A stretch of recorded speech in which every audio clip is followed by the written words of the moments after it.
Hello guys and welcome back to Planet 40K, the Necrons channel. Now in today's video, something a little bit different. I wanted to mix it up a little bit. I'm going to be giving you my top 5 units from the Necron Index so far, if you like. I've had a little bit of game time now. I've had a good read through of all the data sheets.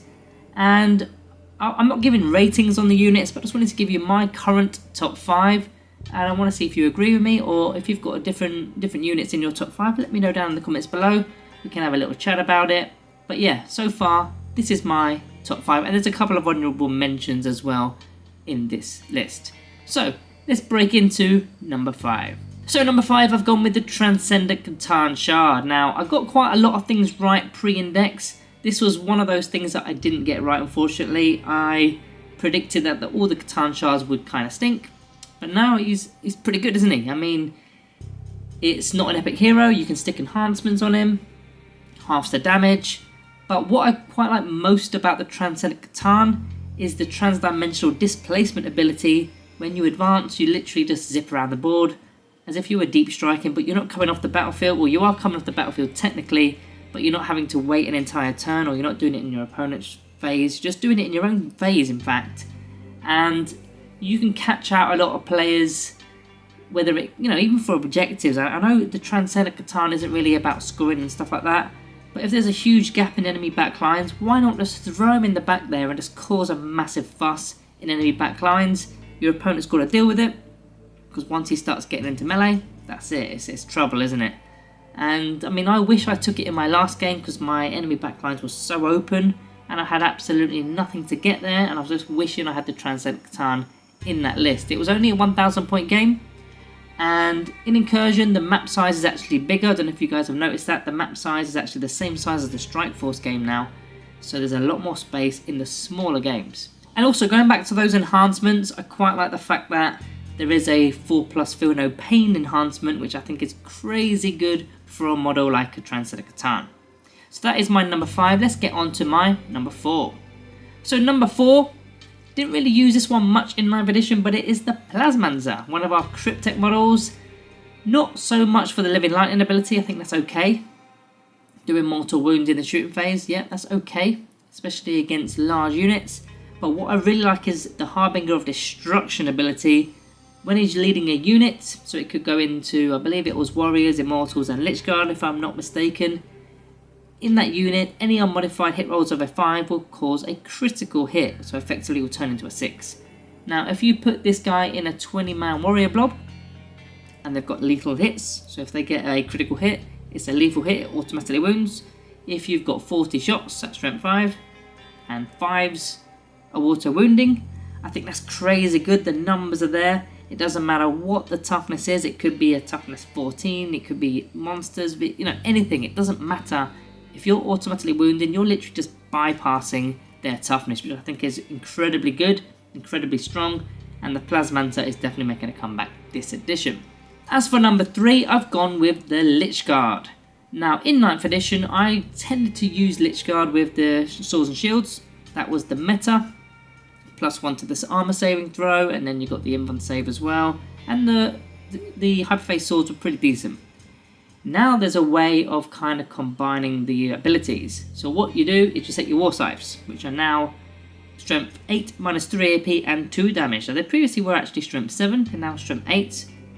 And what you do is you take, not only do you take a noble, in fact, because you need a noble for the -1 to the wound roll, which is their Guardian Protocols ability. That's a fantastic ability, by the way. So that, in fact, we've kind of just skipped over that. That's a major ability. Doesn't matter what the strength is, it's a -1 to that wound roll, and they're already toughness 5 anyway. So major ability there when you've got a noble in the unit. But in 10th edition, with a leading unit with the Necrons anyway, you can also have a Cryptek model, even though you've already got a noble in that unit. And what you do is you take Orokin the Diviner. Now Orokin the Diviner grants the unit a 4+ invulnerable save, very similar to those dispersion shields. So the 4+ invuln, but you haven't got the shields, you've got the war scythes, you've got the stronger weapon, strength 8 -3, 2 damage. Now for further fun and further shenanigans, you can add the Cryptothralls. They're not in this list, but I just wanted to sort of throw them in here. You can throw them in, 2 of those bucket things, and that's going to be a 4+ Feel No Pain save for the 2 Cryptothralls, as well as Orokin the Diviner, And they're going to be classed as part of the bodyguard unit, so you can actually reanimate them even if you lose them. So you can take all the damage on those guys, reanimate them when you need them. That's going to be massive, not only just for those, but also for Orokin the Diviner, because precision strikes and precision abilities, there's a lot of that in the game now. If Orokin the Diviner gets caught out by, it could be a character with the epic challenge as well, in fact. If he gets caught out, you completely lose your invuln save on your Lychguard, don't you? So if having a 4+ invuln save and a 4+ feel no pain save on Orokin the Diviner, that will massively help keep this unit up and running. As for number 2, this one's a shocker, but in 9th edition this stank, I've had to dust him off, but it is the Canoptek Reanimator. Absolute mega comeback this edition. I used him in my last game and he was absolutely mega effective. That Nanoscarab Reanimation Beam Aura is a proper aura now, and it's massive. It's 12 inches and you get an extra D3 wounds for your reanimation protocols, which is huge, especially on, you know, Necron warriors, well, anything really, anything that's going to use reanimation protocols. Not the Transcendent Catan, because that still doesn't have the reanimation protocols ability. Maybe that gets FAQ'd, we don't know. But yeah, the Reanimator, I think it's 90 points.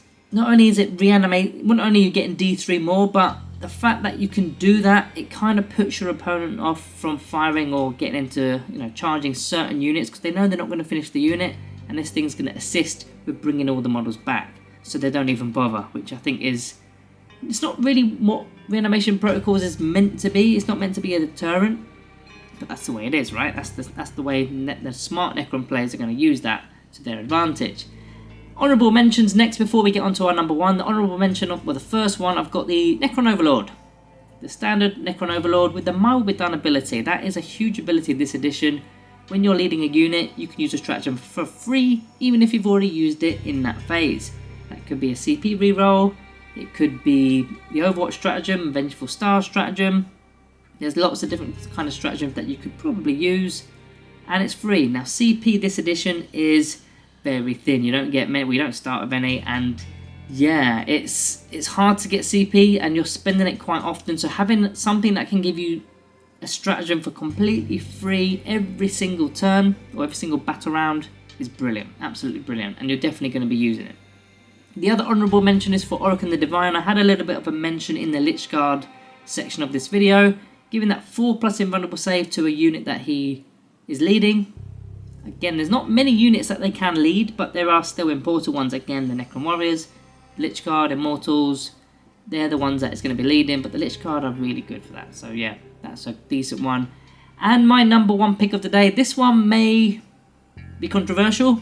I know a lot of you guys do not like the Necron Warriors in this edition. You think they suck. I think they're incredibly broken, and you'll have to let me know in the comments down below if you disagree with me. I might even do a separate video just to wind you guys up. I'm just kidding, but I will do something because a lot of people love them and a lot of people still hate them. I don't know why. But reanimation protocols is crazy good for these guys because of there's so many ways to trigger it. I mean, you've got the reanimation, Canoptek Reanimator, sorry, the resurrection orbs, the ghost arcs, technomancers. Well, that's not technically reanimation protocols, but you're still getting more wounds back. Their ability, which is the, what'd you get? You get D6 back for reanimation protocols.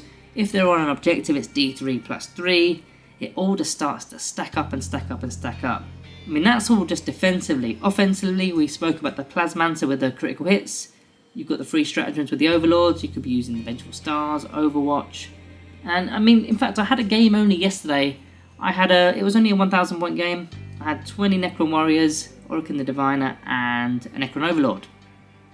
Put it this way, with my Reanimator and all of this synergy combined, I must have got back about a total of like 25 Necron Warriors throughout the game, which is absolutely absurd, especially in a 1,000 point game. And by the end of the game, I had my entire unit full. Even though I kept losing models, they were full by the end of the game. And there was a Chaos, I forgot what you call that, it's like a Keeper of Secrets, the named one. That thing was just on them, it was shooting at them, it charged them, and they were still just getting up. Now, unfortunately, I did have to take a Battle Shock test, and I failed that, and I lost the game on that. But that's another story. We'll put that to bed. We don't need to talk about that.